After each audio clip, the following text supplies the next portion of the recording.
அன்புக்குரியவர்களே, ஆண்டவராகிய இயேசு கிறிஸ்துவ நாமத்தில் அன்பின் வாழ்த்துக்கள். மத்தேயு நற்செய்தி நூல் 6ஆம் அதிகாரம் 9 முதல் 13 வரைக்கும் உள்ள 5 வசனங்களில் அடங்கியிருக்கிற ஒரு ஜெபம், ஆண்டவராகிய இயேசு கிறிஸ்து தம்முடைய சீஷர்களுக்கு கற்றுக் கொடுத்த ஒரு முன்மாதிரி ஜெபமாக இருக்கிறது. இந்த 5 வசனங்களுக்குள் இருக்கிற அத்தனை வார்த்தைகளுக்குமே, ஒவ்வொரு வார்த்தைக்கும் தனித்தனி அர்த்தங்கள் இருக்கிறது. எப்படி ஜெபிக்க வேண்டும் என்று நமக்கு தெரியாது. ஆனால் பரிசுத்த ஆவியானவர் நம்முடைய பலவீனங்களில் உதவி செய்து, நாம் ஜெபிக்கவும் அவர் கற்றுத் தருகிறார். ஆனால் எப்படி ஜெபிக்க வேண்டும் என்கிற வார்த்தைகளை ஆண்டவராகிய இயேசு கிறிஸ்து இந்த முன்மாதிரி ஜெபத்தில் நமக்கு கற்றுத் தருகிறார். இந்த குறிப்பிட்ட ஜெப பகுதியானது கர்த்தருடைய ஜெபம் என்று அழைக்கப்படுகிறது. பரமண்டல ஜெபம் என்று அழைக்கப்படுகிறது. இந்த குறிப்பிட்ட ஜெப மாதிரியை வெறுமனே மனப்பாடம் செய்து வைத்துக்கொண்டு, இந்த ஜெபத்தில் இருக்கிற வார்த்தைகளுடைய அர்த்தங்கள் தெரியாமல், சம்பிரதாயமாக இதை ஒப்பித்துக் கொண்டிருப்பதில் எந்த ஒரு பிரயோஜனமும் இல்லை. அநேக சபையார் இதைத்தான் செய்கிறார்கள். குழந்தைகள் மனப்பாடம் பண்ணி பாடங்களை ஒப்பிப்பது போல, இந்த ஜெபத்தை மனப்பாடம் பண்ணி பாடமாக ஒப்பித்துக் கொண்டிருக்கிறார்கள். ஆனால், இந்த ஜெபத்தில் காணப்படுகிற ஒவ்வொரு வார்த்தைக்கும் உரிய ஆழமான அர்த்தங்களை நாம் அறிந்து கொண்டோம் என்றால், நாம் ஜெபிக்கும் பொழுது நிச்சயமாகவே ஒரு மாற்றம் நம்முடைய ஜெப வாழ்க்கையில காணப்படும். இந்த கர்த்தருடைய ஜெபத்தை பற்றி முன்னுரையாக ஒரு காரியத்தை சொல்லித்தர விரும்புகிறேன். இந்த கர்த்தருடைய ஜெபமானது பூமியிலிருந்து பரலோகத்துக்கு அனுப்பப்படுகிற ஒரு கடிதம் போல இருக்கிறது. இந்த கடிதத்தை ஆமென் என்று சொல்லி நாம் முத்திரையிட்டு கர்த்தராகிய இயேசு கிறிஸ்துவின் நாமத்திலே பிதாவாகிய தேவனுக்கு அனுப்புகிறோம். கர்த்தருக்கு மகிமை உண்டாகட்டும். வாங்க இந்த கர்த்தருடைய ஜெபத்துக்குள் ஒளிந்திருக்கிற ஆழமான காரியங்களை நாம் அறிந்து கொள்வோம்.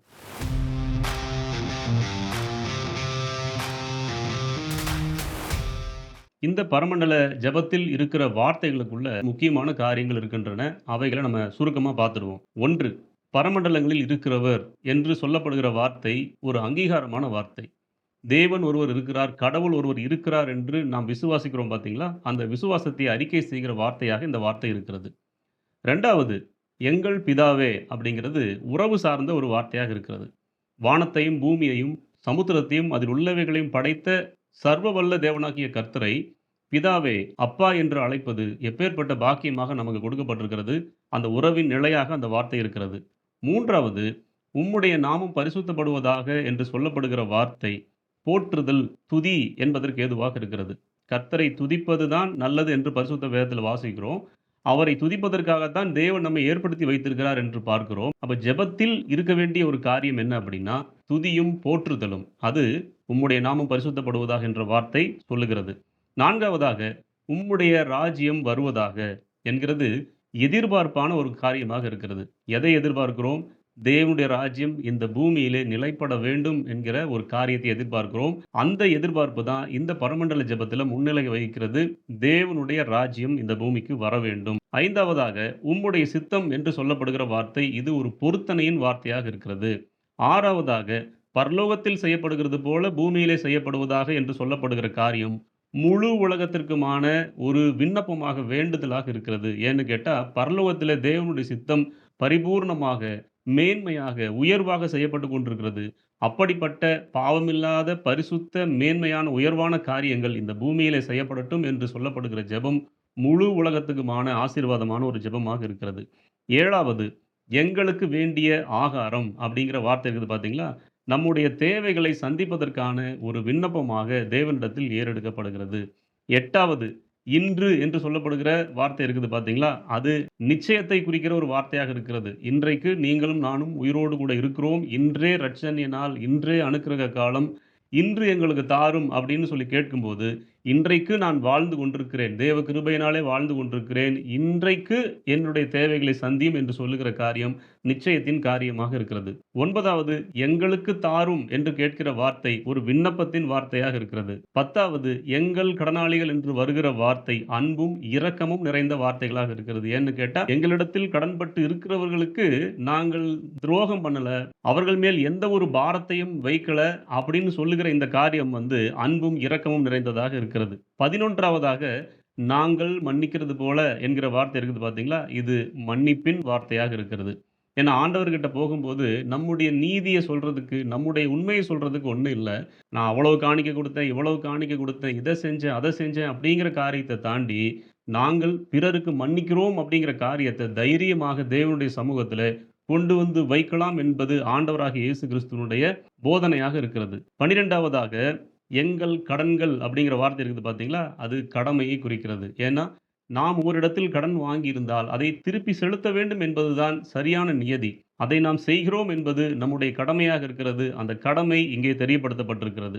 13வதாக எங்களுக்கு மன்னியும் என்கிற ஒரு காரியம் இருக்குது பாருங்க. தவறுக்கு வருந்துதலும், பாவ மன்னிப்புக்காக தேவ சமூகத்துக்கு வருவதுமாக இருக்கிறது. ஒவ்வொரு கிறிஸ்தவனுடைய வாழ்க்கையிலும், ஒவ்வொரு நாளும் செயல்படுத்த வேண்டிய ஒரு முறையை ஆண்டவராகிய இயேசு கிறிஸ்து கற்றுக் கொடுக்கிறார். நாம் மனிதர்களா இருக்கிறோம், பலவீனர்களா இருக்கிறோம்.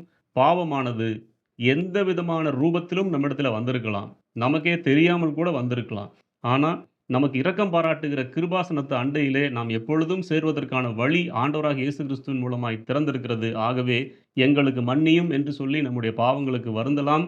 பாவ மன்னிப்பை ஆண்டவருடைய சமூகத்திலே பெற்றுக்கொள்ளலாம். 14வதாக எங்களை சோதனைக்கு உட்பட பண்ணாமல் என்று சொல்லப்படுகிற வார்த்தைகள் பாதுகாப்புக்கான ஒரு விண்ணப்பமாக இருக்கிறது. 15வதாக தீமை நின்று என்று சொல்லப்படுகிற வார்த்தை சத்துருவின் சூழ்ச்சியினின்று பாதுகாக்கப்படுவதற்கான ஒரு ஜெபமாக இருக்கிறது. 16வதாக எங்களை ரட்சித்தருளும் அப்படிங்கிற வார்த்தை ரட்சிப்புக்கு ஏதுவான ஒரு காரியமாக இருக்கிறது. 17வதாக ராஜ்யம் உம்முடையது என்று சொல்லப்படுகிற வார்த்தை விசுவாசத்துக்கான ஒரு காரியமாக இருக்கிறது. 18வதாக வல்லமையும் உம்முடையது என்று சொல்லப்படுகிற வார்த்தைகள் தாழ்மையின் வார்த்தைகளாக இருக்கிறது. நான் ஒன்றுமில்லை, நீரே சர்வ வல்லவர் என்று ஒத்துக்கொள்ளுகிற ஒரு காரியமாக இருக்கிறது. 19 மகிமையும் உம்முடையது என்கிற வார்த்தை பக்தியை குறிக்கிற வார்த்தை.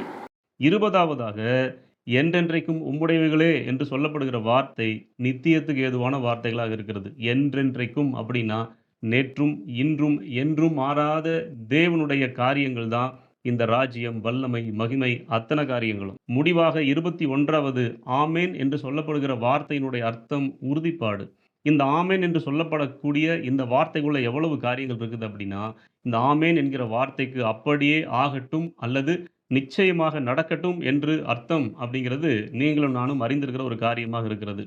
உண்மையாக, நம்பகமாக இருப்பது அப்படிங்கிற அர்த்தத்தை தருகிற ஆமன் அப்படிங்கிற எபிரேய மூல வார்த்தையிலிருந்து தான் இந்த ஆமேன் அப்படிங்கிற வார்த்தை வருகிறது.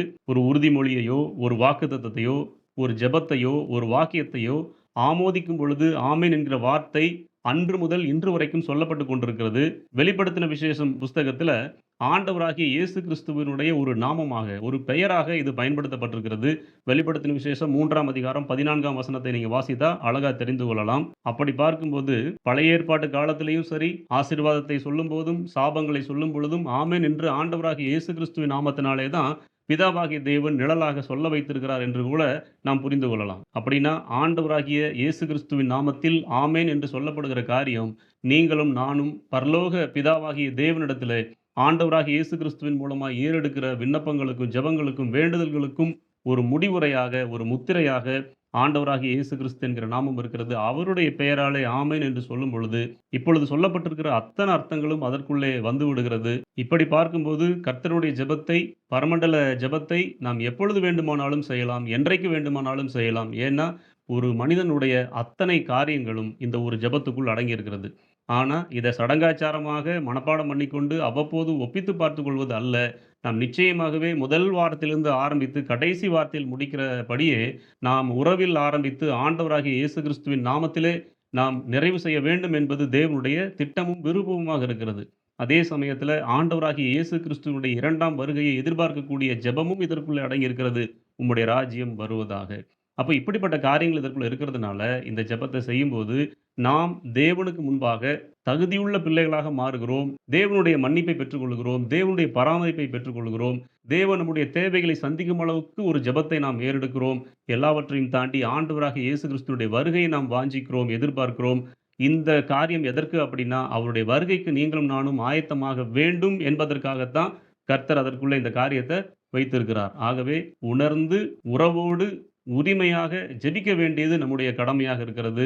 இப்படி ஆண்டவராகிய இயேசு கிறிஸ்துவின் நாமத்தினாலே பிதாவாகிய தேவனை நோக்கி ஜெபிப்போம். பரிசுத்த ஆவியானவர் நமக்கு உதவி செய்வார். நம்முடைய காரியங்களை கர்த்தர் பார்த்துக் கொள்ளுவார். மீண்டும் நல்லதொரு செய்தியோடு கூட நாம் சந்திப்போம். தேவனுடைய நாமம் மகிமைப்படுவதாக. ஆமென்.